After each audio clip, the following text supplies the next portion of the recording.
Hey, everybody, it's Eddie from Tokyo. This is your cryptocurrency update. And yeah, finally, I think I got my Loom software working.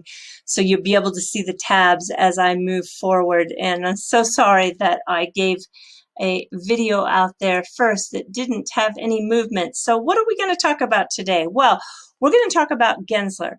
Gary Gensler, the chair of the SEC, he has heard from 30,000 XRP holders today. And also, Ripple has put the SEC to shame. I can't wait to show you. It's an article that was written outside the circle of people who follow crypto, so it is quite interesting. And attorney Jeremy Hogan gives us some predictions. Those are always very, very fun. And the price action in the market is interesting. And a U-turn that Elon Musk did. Did he really do a U-turn on Bitcoin?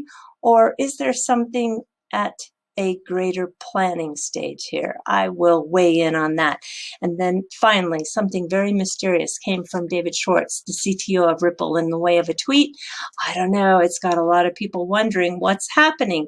But first, at the beginning of April, Thomas Hodge started a petition on the change.org website, and he was asking the SEC chairman, Gary Gensler, to end the war on XRP, ending legislating cryptocurrencies through lawsuits, asking for collaboration, not only from the developers, but from the asset holders to develop clear regulatory framework for everyone. This petition also showed the facts that Clayton, and Hinman, that's when you say Clinton, that's Clayton Hinman together, sorry, but Clayton and Hinman, the two former SEC appointees, they are closely linked to the financial interest of Bitcoin and Ethereum, and it is not a good look for them. So does the change.org website really work with the more than few million users from 195 countries? Well, AJ Walton, the spokesperson for the online petition forum, says users claim one victory per hour. What that means is that they hit their signature goals. And in 2020, 1 billion signatures occurred. And in reviewing their Twitter feed, the amount of issues globally that take this first step to gain awareness and garner support, yeah, it's humbling because there are so many issues out there. It really is a voice for a crucial first step to change. And I am pleased to say that today, this particular petition for XRP holders hit the goal with more than 30,000 signatures. And the petition is now being prepared in a final document with all signatories that will be electronically submitted to Gensler. It's a great message. And while we really are not sure what Gensler is thinking, the SEC team of attorneys, they want to strike Ripple's claim that they had a lack of due process and fair notice. Well, the company Ripple, they were supposedly wrongfully operating a security scheme, and they should have known, according to the SEC. Well, I just think that Ripple is pointing out in this latest motion that they are misquoting the judge, which highlights their very poor position and their poor skill to prepare their defense. It is also full of just cherry-picked facts. And Finance Feed, which is a non-crypto media, has written an in-depth article. And it happened today that it said Ripple has put the SEC to shame in the latest legal round. The motion by Ripple seems to have made quite an impact in these circles of law because they have omitted key parts of a discussion that they cite, clearly shining a spotlight back on them, attempting to mislead the judge. Very bad move, guys. I think that Judge Netburn is much smarter than that. So you really look like you have taken a step backwards. And Attorney Jeremy, well, he is really doing such valuable work. He published another video about 8 hours ago. I want to play this less than 1 minute because it's quite interesting, where he makes some interesting predictions. Here we go. On SEC motion denied. But stop, don't hit the button yet, really fast. Predictions for settlement. The SEC litigation review meeting was held yesterday on the 13th.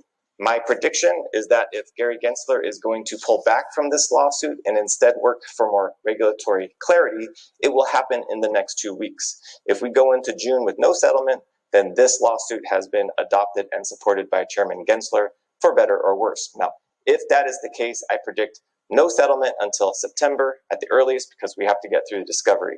If there is no settlement and we go to summary judgment or trial, I predict, well, heck, I don't know. Do I look like a mind reader? Thanks for watching. He has a funny sense of humor, that is for sure. All right, so let's look at a little price action. The total market size is 2.3 trillion, and in the top 100 cryptocurrencies by market cap, we have some 24-hour gains, some big double-digit gain movements coming from Ethereum Classic, although it looks down now. This is when I prepared the video just about 2 hours ago. They were up 22%. DogeCoin is pulling back a little bit. Polygon, really, formerly Matic, had a wonderful last 24 hours, up 38%. Polkadot was up 19%. It is really even looking very good for ADA. So remember, don't ever underestimate sentiment when it comes to Dogecoin. And I think that even though we have a lot of memes going around, this was supposedly the shot of the first meeting that the Doge developers had with Elon, and it's joking, of course, but truly, I don't want you to underestimate the sentiment here, because Dogecoin governance comes from a majority consensus, which means anything can happen because anything can be changed. It can go from proof of work to proof of stake. They can also cap the individual total supply. I mean, it's really very, very interesting to watch in the space, because I'm always thinking there must be a greater plan to what Elon Musk is doing. And this U-turn that he took on Wednesday, where he sent out a tweet that said that in a statement, Bitcoin would not be accepted for payment by Tesla. Well, I've listened to the founder of the Swiss crypto think tank 2B4CH, and they speculate that what is happening here is that Elon is maybe investing in some greener mining options. And this was a way to call attention to the issue of Bitcoin, setting the stage to announce a new energy solution. And so I kind of stand on the side that this is some sort of set plan to prime investors for a new capture project of energy. Could be even maybe a new battery, or possibly a renewable energy efficient miner. I don't know. I just don't think Elon would change horses in the middle of the stream without sort of an idea as to what he was doing. And of course, I'm fascinated with this space because it is still so vulnerable to any sort of narrative. It will have these massive movements up and massive movements down. Here you can see the reaction to that tweet by Elon Musk, and it is just unbelievable, the price action that can occur. What you don't want to joke about, though, is that just a couple of hours ago, we learned that Elon Musk has been communicating with the Dogecoin developers since 2019.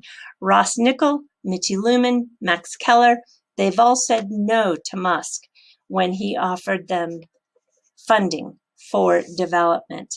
And Nickel, who led the technical development on smart contracts for R3, yeah, he has an active blog, he has an active Twitter, he also has an active GitHub where you can take a look at some of those commits that have occurred for Bitcoin. I think when you really start to peek into what is going on under the kimono here, there is energy consumption that is about 7% of Bitcoins. And with the rise of price, Nickel said that they are seeing an avalanche of developers jumping in. So please don't underestimate this project, because anything can happen in this space. And when we talk about developers, let me show you something.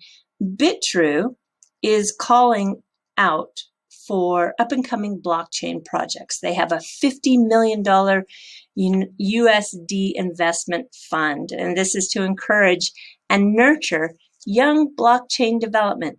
So you have a chance to pitch the nature of the project, and BitTrue hopes to identify teams that hold significant potential.